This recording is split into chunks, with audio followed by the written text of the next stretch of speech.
This is my warning to you all. If you haven't yet seen the great movie of Logan, I'd suggest not watching any more of the video and going and seeing the movie first. If you want to know what my opinions of the actual movie were, go watch my other review where I don't say any spoilers, but in this one I'm going to be talking about in detail about everything that I have to say about this movie, so there will be spoilers.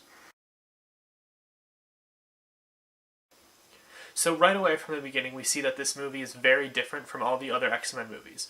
The movie opens up with Logan in his car. He hears thumping, he hears bumping, he gets out of the car to go investigate, and there's some people trying to steal the hubcaps off his car. He tells them to stop, they shoot him right away. It's right into the violence. He destroys them. He slices them to pieces and kills a bunch of them. Literally in the first 5 minutes of the movie, we get to see this happen, and it's so cool and great to finally get to see this, and it might startle you at first, because they don't take any time with showing you anything. It's 5 minutes in, you're like ready to go, and the movie doesn't hold back whatsoever. When we meet Wolverine in this movie, it's shocking as well, because he's not exactly where we left him. He's old now. His healing isn't quite working the same. He's got shitty posture, he's got scars. Wolverine doesn't scar, he heals, right? No, not in this movie. He's dying because of the poison that the adamantium is putting into his body, because adamantium is not supposed to be in your body, right? And even with the immune system that Wolverine has, over this much time, it's going to do something, and it's finally starting to kick in, and this is where we see it. There's a great scene where he's going to fight someone, and he pops his claws, but one of his claws doesn't quite come out, because he's not working the same way he used to be. So he has to pull that claw all the way out to be the same length as all the others, because he can't just make it go anymore. He's that old and withered down. So Charles Xavier in this movie isn't exactly what I was expecting, and I don't think he's what anyone was expecting, to be perfectly honest. He is old, he's got this brain disease, he doesn't know what's going on, he's going crazy. He's locked up in this abandoned water tower, and Wolverine essentially has to take care or look after him. These seizures happen, and since his mind is so powerful, it makes everyone else in the world around him have these seizures, and there's hints at it even being the reason all the X-Men have been killed, and Wolverine is the only one who can stop it because of his super healing ability. He doesn't get affected like everyone else does, so he has to, claw his way over to Charles when he's having these things and stab him with a thing to stop the seizure from happening. It's so different, and I don't know, it was startling to watch this character in this way. So Daphne Keene's character, Laura, we meet her early on in a few different scenes. We see her first in a graveyard scene in the back of a car. She looks like a small little girl.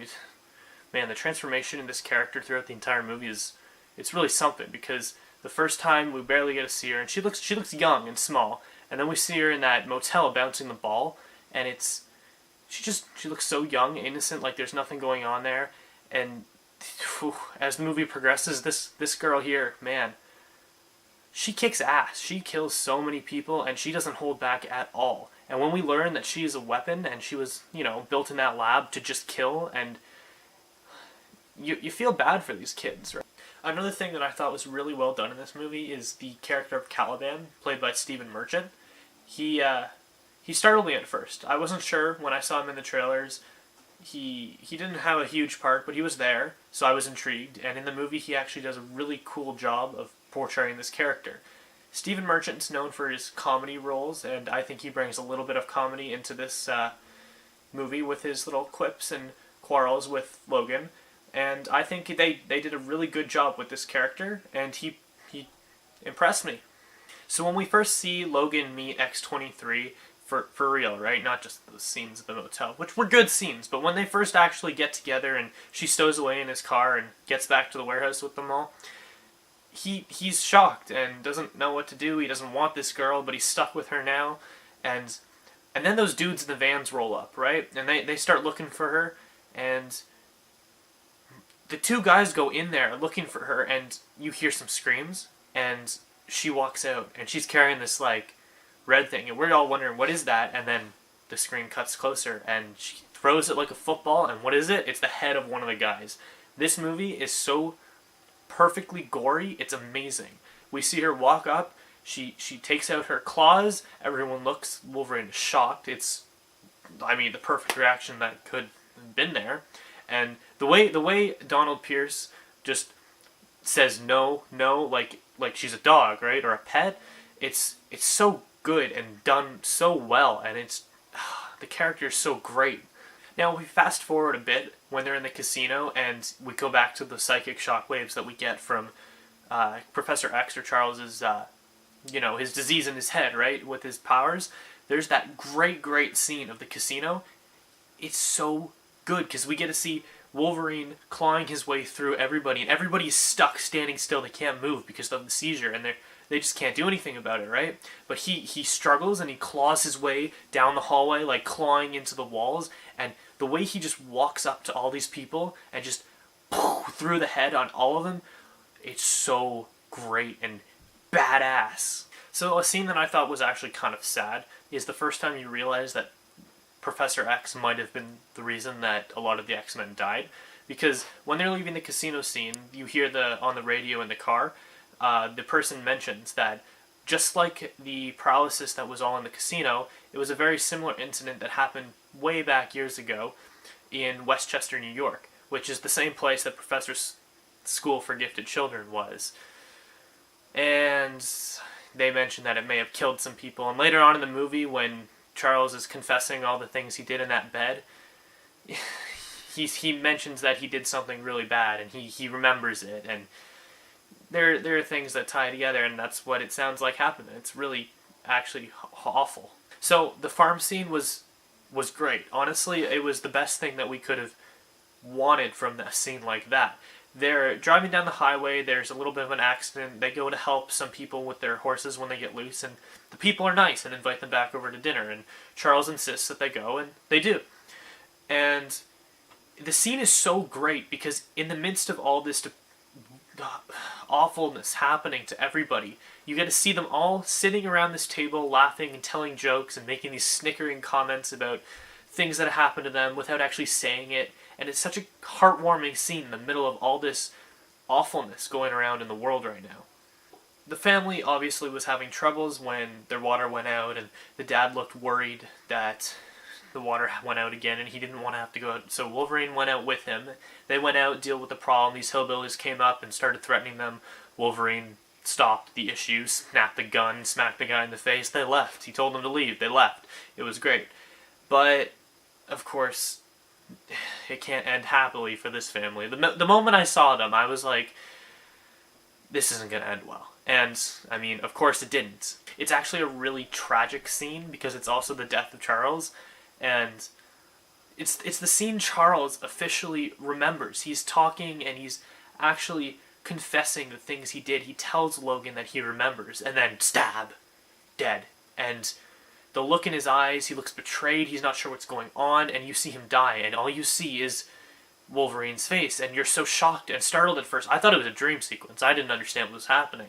And then you see X-23 jump on him and start stabbing the crap out of Wolverine, and then you realize something's going on here that's not quite what we thought. And you get your first good look at this Wolverine's face, and he doesn't look the same, and he's wearing different clothes, and he knocks X-23 off. He kills. You see the boy of this family, dead on the ground. The mother walks up with a shotgun and tries to shoot him. She dies. All this commotion is going on in the house when Logan and the father pull back up, and they both run back into the house to see what the issue was. And at the same time, of course, the hillbillies show back up, and they start making threats and comments, and the clone walks back out and kills everybody. I mean, everybody. They all die, and we get this badass scene of Logan fighting a younger version of himself, which doesn't ultimately go that well for Logan. But I mean, he wins the fight in the end, sort of, I guess, a little bit. Unfortunately, Charles doesn't make it out of the scene, which was heartbreaking, to be honest. Like, the scene where Logan is putting Charles in the trunk, and he's talking to him, and he says the words, "It wasn't me," and we don't actually know if Charles heard him, but all we can do is hope because if Charles went out like that after all these years thinking that Logan killed him, it's the saddest thing. So by then we've realized that this clone of Logan is what the secret corporation was working on. They had the project with all the kids and they canceled it because they finally got this right. This is X-24. This is what they've been working on, and this is what they've set after Logan. And I will admit, when I first saw it, I was a little taken aback. I wasn't a huge fan of the idea of having this final movie, this great, realistic, gritty movie, having this scene where Wolverine essentially fights himself. I thought it was a little bit out of place. As the movie went on, I changed my mind completely. I think it was the best metaphor they could have possibly used to end this movie. The last scene in the woods where he's fighting him again, it's such a good scene and such a well thought out scene. So when they finally meet up at Eden, the place that they're all trying to get to, and all the kids are there, I was a little bit worried because we all know how child actors can be, but they actually did a very good job in this scene itself of making it feel real, and the kids were all natural, and it worked much better than I had originally thought it was when I first, got to that scene in the movie. And then there's this heartbreaking scene at the end of that where Laura X-23 goes up to Logan and she asks him where he's going to go and what he's going to do from there. And he doesn't go with them, right? She clearly wants him to go because they both realize that they have a connection to each other, but he doesn't go. They leave without him in the morning and he wakes up all alone, and that's the beginning of the best part of the movie. Because when he walks out there and looks into the woods as to where he knows all the children have gone, these drones, they fly right by him, and he looks around, and then he looks through the little binoculars at the overpass, and he sees all these cars and trucks going down, and he starts hearing them. The kids are screaming. He grabs that drug and he books it. He books it through the woods, limping and coughing. He's weak already from everything he's already been through, and through everything he runs all the way there, and he finally gets near them, and he just, even though the note said don't take it all, he injects all of that stuff. You know that this is the end. This is the finale of Wolverine. He is going out with a fight, and that's exactly what he did, and it was so badass. This was the best father-daughter scene I've ever seen in a movie, as weird as that may sound. They kicked so much ass together in the best way possible. The action scenes in this final forest fight with all these kids against all this army people, the Reavers and stuff, it was so great. Then we got to see X-23 and Logan fighting together. Oh, my God, it was so great. And the way that Donald Pierce goes out in this movie is so perfect because he's tortured, and he's been one of the reasons all these kids had these awful things happen to them, and they all get him on the ground, and the grass comes up around him, and they use all their powers at once and just destroy him, and you see all the blood trickling out after he's lying there dead, and they don't hold back, and they do such a good job showing the death of this character. And then the final scene, of course, the final showdown between X-24, the clone, and Logan. And my God, is this scene actually good. This is the scene that changed my opinion on the idea of using a clone. I think this scene made it work so well. Because not only do we get to see Wolverine go out with a really great fight, but it's such a good metaphor for what he is. Because we see Old Man Logan, the Wolverine, the Beast, going up against who he used to be. And in the end, he ultimately kills himself. That's the best way to look at it. And I think it is so good. Because if you didn't know already, Logan dies at the end of this movie. And it's the worst scene of the movie. It's so good, but so heartbreaking at the same time. I was sitting in tears in the audience, as were so many people I know. Because this scene, it tears your heart out. Because after 17 years, this is the end, and this is it for this character. And with that adamantium bullet, way back in the beginning, when they started showing it, I was like, they're showing this for a reason. There's going to be a reason, and this thing is going to come in handy some way or another. And he takes it out and talks about it with Laura, and you know that it's something. And then she takes it, and you're like, oh, where'd it go? What's going to happen? And when he starts fighting his clone at the end, you're like, that bullet, we need that bullet. That's the only thing that can kill him. Because as he's punching away at this guy, he keeps healing. He's new, he's brand new, he's young, and his healing powers are at its prime. Logan can't do anything. All he can do is wait, right? He beats him up, and he heals. So you need that bullet, and we as an audience have by then clued in on that. And it cuts to Laura, and she still has the bullet, and you're like, yes, yes, do it. And just before she shoots the bullet and kills him, Logan gets impaled on that tree, and you're like, that's it. There's no coming back from this. And of course, there isn't. That was the end of it. But then as he's sitting there on that tree with this big thing coming out of his chest, and you're like, oh my god, it's done.